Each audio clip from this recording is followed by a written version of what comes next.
Hi everyone, I'm Flavia and this is the beginning of my new journey. And believe you me, I've been on quite a few journeys, some really exciting, some quite sad, some self-destructive, as I'm sure most of us do. This one is by far the best one, by far. I work as a clinical hypnotherapist and a life coach, soon to be focus coach or smile coach, as I develop my my first models, but I'm not sure which one yet. I haven't quite made my mind up. I'm all about smiling and I'm all about focusing on what you want to achieve, focusing on being motivated and determined, and I'll explain a bit more as I go along exactly what I'm talking about. So I work from here, from my little therapy room at home on one-to-one with clients, and I absolutely love it. It's priceless. From people walking in with anxiety, depression, bruised souls, lost hopes, traumatic memories, or any other issues. I mean, there are loads and loads of things. You can check out my website at flaviapowell.co.uk and have a look for any other treatments on there. But basically, from seeing somebody the first time in the consultation to the end of the treatment when they walk out and they're so different, they're smiley, they're strong, they're empowered, they're determined to move forward and achieve something with their life. I mean, how can you ever replace that feeling? It's priceless. As I say, I've worked in mental health for over 16 years, and again, I absolutely loved it. I met some amazing people. I've helped some amazing people. I've learned tons, and I found, I mean, it became very clear that I was thriving being amongst people and helping people. Even though I wasn't happy deep down with the rest of my life, when I was amongst all those people, I was at my best. I was thriving, absolutely thriving. And I guess my frustration with that was the fact that there was only so much I could do. So I became quite frustrated and really wanted to do more. And I knew I could do more because for some reason, ever since I was little, I've had the ability to pull somebody up out of their upset or whatever it was, even if it was just temporary. Now, I had no idea how I did this other than being silly and hyperactive, which I still do, by the way, a lot. I'm a great believer in never growing up. Keep that inner child going. That's the way you have fun through life. Keep it going. But anyway, so I became frustrated because there was so much more that I knew I could do, and some of the ways people were talking to those clients or service users or residents, whatever you want to call them, it was not empowering. So it was triggering a lot of self-defense, and it was triggering a lot of negative emotions. Hence why I decided to do this. I decided to train, but not before I sorted out my own issues. And I had plenty. I've been through various types of abuse, not going too much into it at the moment, but I'm sure as I go on and you come with me through my journey, you'll find out. I'll talk about it more. But from physical abuse to sexual abuse to verbal abuse, I've been through a lot of that. Anyway, I had a lot of things that I thought I'd dealt with, but I obviously hadn't. So 5 years ago, it hit me like a ton of bricks. And yet still to that point, I thought it was everybody around me. I didn't think it was me until it was brought to my attention, the fact that actually I was creating my own reality. I was creating what was happening in my life because of the choices I was making. So I ended up having treatment, having hypnotherapy with the most amazing person who then ended up being my trainer and my mentor. So because I was so fascinated with the results, I decided that, well, I swore blind. Yeah, on my last session, I swore blind that when I got my crap together, I would be back. And I would train and I would do what he did for me for other people, which is where I am now. And it's absolutely amazing. He changed my life, absolutely changed my life. I can't even explain how much stronger I feel, how much more confident. I mean, there's no way I would have ever done this 5 years ago, because in the back of my mind, it would have been, you're useless, you're worthless, you're ugly. How are you ever going to be able to do something like that when there are so many people out there who can, who can do this a lot better than you? What's so special about you? You've got nothing. Now I think, no, because there'll be somebody out there who will identify with me. There'll be somebody out there who will get what I'm trying to say, and it will work for somebody. And if not, it'll work for me. It will make me feel empowered. It will satisfy me that I've done it. I know I've done it. And I really would like to reach out to more people, and to inspire them with my story, with my strategies.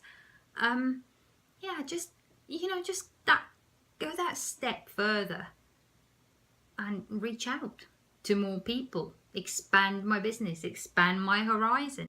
What can I say? It's a really exciting journey. It really is. I'd also see another thing that, I want to do everything, and I want to do it all today, right now. Actually, I want to do it all yesterday. I'd also like to do public speaking, and let's face it, I can talk for England, and I'm not sure whether you can tell yet, but you sure will. And those people who know me will tell you that we need to put it to good use. We really do, because I can babble. I can go on and on and on and on. I've got lots to say. I should wear that t-shirt. I'm sorry to interrupt you, but I've got lots to say.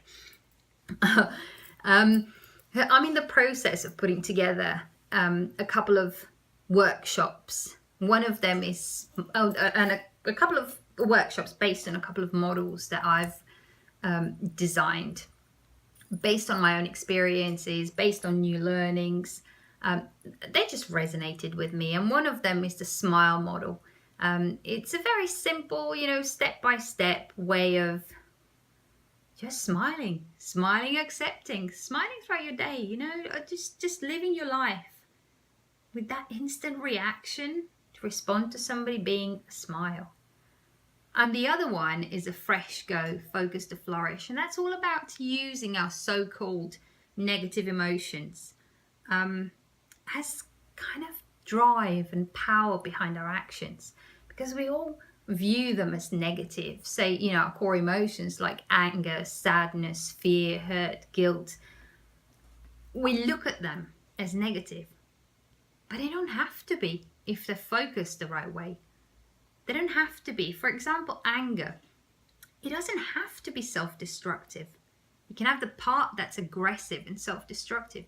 You can have the part that's motivating you and determining you to achieve greater things. Depends which bit you focus on. If somebody eats your last cookie, which you've saved from the night before because you didn't want to eat it in the evening, even though you were salivating, woke up in the morning really excited to eat that last cookie, and somebody ate it for you. Now you could either smash that cookie jar in anger, you could chase them around the room and give them a wedgie, if you like, or you could use that anger to determine you. You can use it as stubbornness and drive to save up, buy your own packet, scoff it all by yourself or share, do whatever. You get the best of both worlds, right? You get the whole pack of cookies and you've still got the jar to put them in. So it's a win-win situation. Depends which one you focus it on. When you feel sad or hurt, it's okay to release emotion. Of course it's okay. But for how long are you going to stay down there feeling sad or hurt before you decide to use that emotion to propel you forward? To use that to help you become stronger. And sometimes when you feel sad or hurt, it may be that you need to change something in your life. Maybe that you need to move away from certain people. Maybe that you need to accept or let go of certain things. Again, it's all about the way we focus it. All about that. So anyway, back to this public speaking thing. I've recently joined Toastmasters, the Norwich Speakers Club, to get better, to get better at public speaking, because although I can speak for England, I find that when I stand in front of an audience, I babble things out really quickly and then I run off.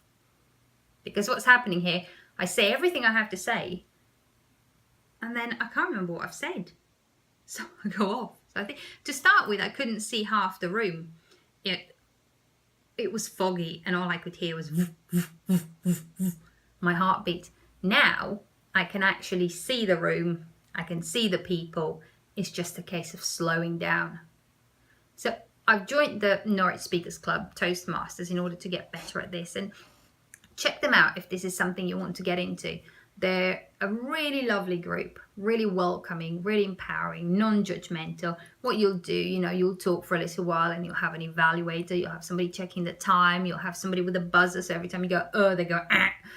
So, and you get used to this. You get used to, you put yourself out of your comfort zone, but you get used to talking to other people. And you realize after a while that it's not that scary, because every time we do something different for the first time, it's nerve-wracking, scary. But the more we do it, the more it becomes natural. The more it's no longer scary, it becomes familiar.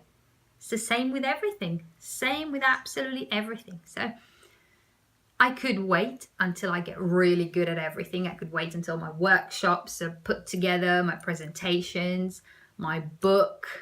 The process of writing my book as well, The Power Behind Your Actions, Focus to Flourish. I could wait until all those things are put together, until I've got technology nailed, or I could take you on my journey with me. And I think it's much more exciting taking you on my journey with me if you'd come with me, because you know what? If I can do it, so can you. If I can pick up my iPhone and do this clip and inspire some people and take you on my journey with me, then you can achieve great things. You can do it. Scary, I won't lie, when I sit here and do it. I'm thinking, well, there's part of me that thinks, who the heck is going to listen to this? And there's the other part of me that goes, well, of course they will. Why not? Why wouldn't they? Even though if they just browse past and find something that they're interested in. Of course they will. Somebody will. So as I say, I could wait until it's all nailed, or not. I'm not going to. This first clip is probably going to be, I don't know, average. It's not going to be edited. It's going to be as it is, because I don't yet know how to do it. However, my stepdaughter, Alice Powell, has opened her own YouTube channel, and she absolutely loves makeup, and she's taught herself how to edit her videos. So I have the right person to ask and to get help from. I'm a strong believer, when you need help, you ask for it, because, but if you don't ask, you don't get, and chances are that in no matter what you want to do, what you want to achieve, there'll be somebody out there who has already done it. There'll be somebody out there who'll be able to help you. And people are really happy to help. A lot of people are happy to help if you ask them. In a nice way, of course. Not, hey, you, come do this for me. You have to ask in a nice way. So I will ask my stepdaughter to help me. She showed me a couple of little bits on here. But yeah, check out her YouTube channel if you're into makeup. She's very good. Alice Powell, as I say. What else am I going to tell you today? Yeah, so in everything you do, somebody has done it before. Ask for help. Some days I get frustrated and I want to know it all yesterday. I really do. I think, oh my God, there's so much stuff to learn. How am I going to get it all done? So I want to know it all yesterday. Other days I just do bit by bit, like today, a video here, presentation there, add another bit to my workshop. What can I say? It's, it's a journey, and I think it's really important to enjoy the journey, not just the end result, because if you just enjoy the end result, you'll forever be unhappy. You have success, learning opportunities, success, learning opportunities. I'm having a lot of learning opportunities at the moment. I look forward to the successes. It's all about the mindset, all about the mindset. How driven are you? How much do you want to achieve something? How big is your reason why? And let me tell you, I met the most incredible lady the other day at a coffee morning, actually, for the Deaf Society. And do you know what? I said, oh, hey, I haven't seen you in a long time. And she went, oh, yeah, do you know what? I haven't seen you for ages. Actually, I had an accident. I fell and broke my neck. I said, you what? Oh, yeah. I had a bad accident. I fell off the stool in my kitchen and hit my head on the worktop and broke my neck. And I went, oh, my God. And I said, did you ever think for 1 second that you'd never walk again? She went, no. She went, I don't have time for that. I've got small children. I haven't got time to not walk again. So I was determined I was going to walk again. She said at one point, they told me that I needed to readjust my home. And I went, you what? I've got a really nice home. I've worked hard for that home. There's no way I'm readjusting my home, you know, putting a wet room in and stair lifts or whatever. So I'm not doing it. So you better teach me to walk again. She'd had her driving license taken away. You know, she'd been told she'd never be able to drive again. Within 18 months, this woman was back at work. She had to pass her driving test again. And she looked incredible. Incredible. And the stubbornness behind that woman, the power behind that woman's actions was incredible. Incredible. And yet she'd been told, you know, she wouldn't be able to walk. She wouldn't be able to drive, let alone back to normal within 18 months. Absolutely incredible. And this leads on to my book, you know, the power behind your actions. It's all about the mindset. It's all about the focus. You know, had she focused on, oh my goodness, I'm going to have to readapt my house. I'll never be able to walk again. This is absolutely terrible. Who knows what would have happened? But she was so driven and so determined, and all those hours doing physiotherapy to get back onto her feet. Incredible. All about the mindset. So, you know, all those negative emotions, if we were to look at them as good for us, as drivers and motivators, our bodies, our minds would listen. You know, you wouldn't have all those horrible stuff and adrenaline and cortisol released through your system, because it's about the way you perceive those emotions, about the way you use them, about the way we use them. I will never let an emotion eat me from the inside. Always, always. You can guarantee when I have, you know, something bad happens, because I'll achieve something good. I'll go, right, this has really annoyed me. So I'm going to focus it. I'm going to use that anger, use that power, do something good with it, do something great with it. Even if it's having a really good workout, kind of, you know, put it to good use, as opposed to, I mean, I could sit in a corner and I could self-destruct, but I won't do that. I won't do that. I used to do that. I won't do that now. And again, if I can do it, so can you. I'm still told I'm stubborn. I've always been told I was stubborn. I love that word. To me, it means never give up. Never, ever give up. Achieve what you want to achieve. It's really important. I always used it to propel me forward. We don't want to self-destruct. We want it channeled towards good stuff. Now, I was taught by my amazing mentor how to see my qualities, how to appreciate my abilities. And I now do. I'm now able to help other people to do the same. It's incredible how you can do that. You know, this is my strength. Flipping those old emotions upside down, using them to propel us forward, using them as power behind my actions, as power behind your actions to achieve good things if focused properly. You know, I remember this is my journey. You might or you might not identify with it, try it out, play with it, see if it works for you. And you know what? I want to tell you a little bit about my mentor, because check out Wellbeing Therapies Norwich. They do really good training courses in hypnotherapy and coaching. And it's a really, really powerful setup, family business actually. So empowering. Always, always there to help. Always there to advise. And you know what? If you want to invest in you, if you want to help others, go for it. Retrain, train to helping others, train to helping yourself. He can be your mentor too. It's fantastic. Thank you. And I really, really hope you'll join me on my journey. I can babble for Britain, but I guess the more I get used to it, the less I'll babble, the more I'll say stuff that it's not babble. So thank you so much. See you next time.